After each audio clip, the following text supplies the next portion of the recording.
Today is June 9th, 2008, and this is part 4 of my video series, and today I'm going to talk about the faulty banking system we have in the Western world.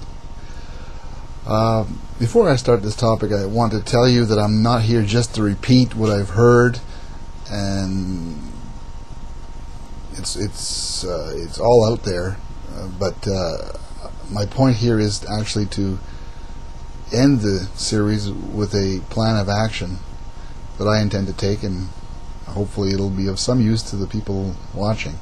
The reason for the videos is just laying the ground rules for reasons why I feel some actions are required. So please stay tuned to my videos. So at the last part, or part or two, I will giving some ideas as to what maybe the individual can do about what's going on. The banking system is a very complex thing to understand. I have seen a very good video that was good for me on YouTube, or no, it wasn't on YouTube, it was on Google.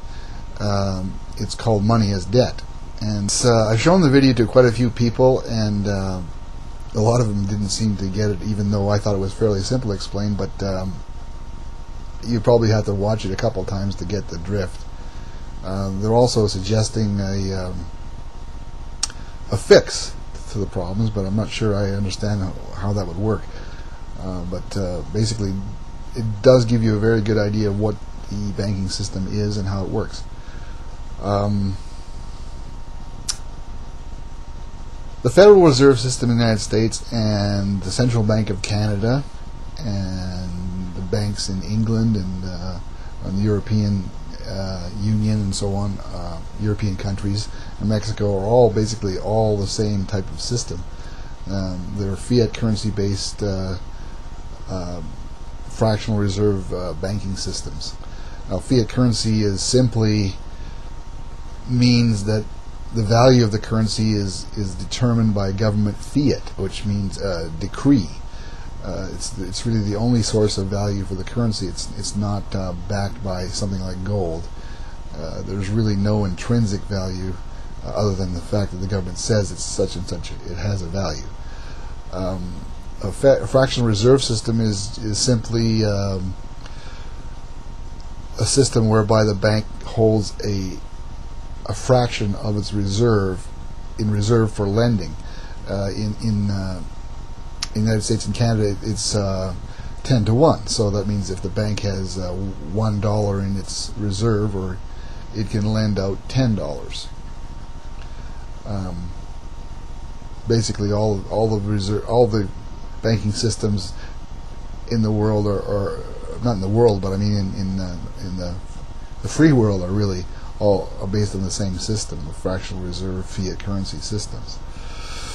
The difference between the Bank of Canada and the Federal Reserve is very small. The difference being that the shares of the Bank of Canada are held by the government, whereas the Federal Reserve is a privately owned corporation. The shares are not held by the government. It's a significant difference. It could be a significant difference, but for Canada, it's really not a major factor because of the fact that the private banks in Canada are the ones that create most of the money supply.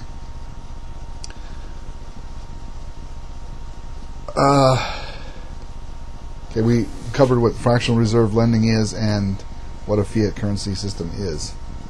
The next thing to talk about is the fact that these systems throughout history have all failed. If you look at all the fiat currency systems that have ever been put into place, none of them has ever survived. And that's a very important thing to look at because it basically illustrates there's some sort of a flaw there. None of them have survived. I guess the question is then, why is it that we are in this system?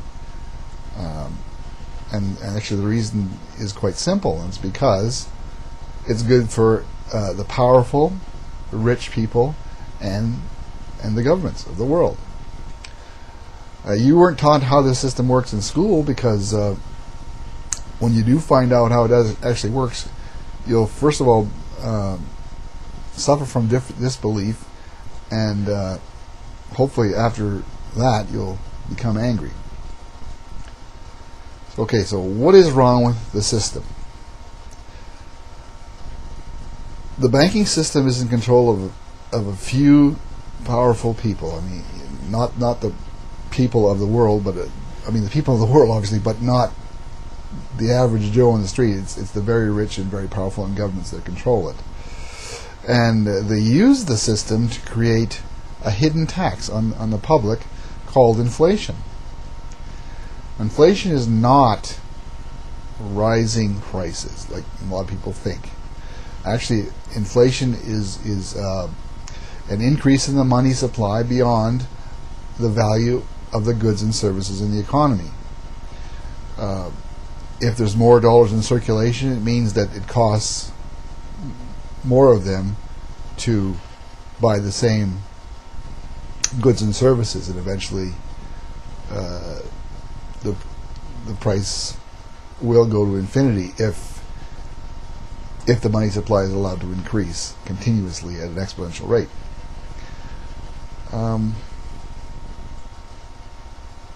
That is why the value of the American dollar is dropping at the moment, because the total dollars in circulation are in fact exceeding the total value of the goods and services in the economy. So there's more dollars in circulation than there is value in the economy. Basically, that's it in a nutshell.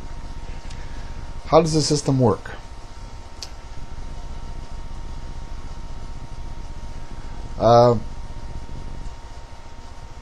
Banks create money as debt. Now, I want you to watch that video called Money as Debt, because it does a lot better job of explaining how this thing works than I can in 5 minutes or 10 minutes.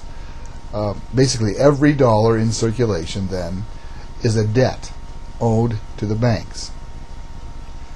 Now, the debt bears a compound interest, which means that its growth is exponential.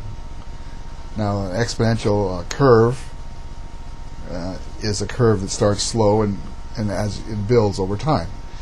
You've been taught that the power of compound interest from your savings. If you're saving money at a compound interest rate, you will eventually get an infinite amount of money, if you had long enough to wait for it, to grow.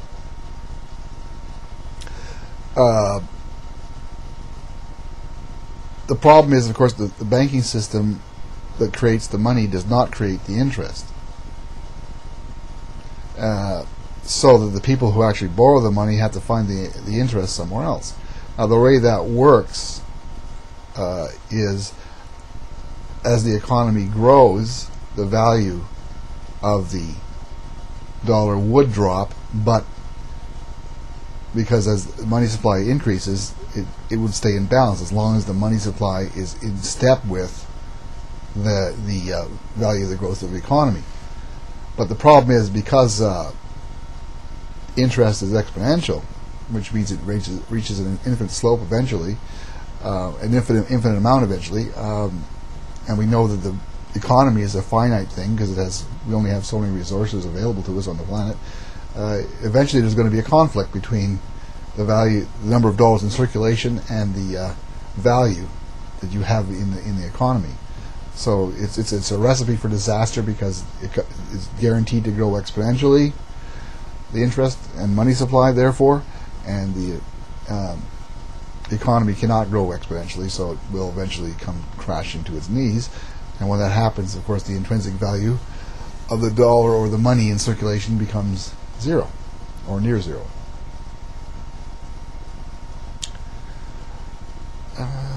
If you look at right now, if you look at the money supply in the United States, called M3 figures, which they don't publish anymore, they stopped in March of 2006.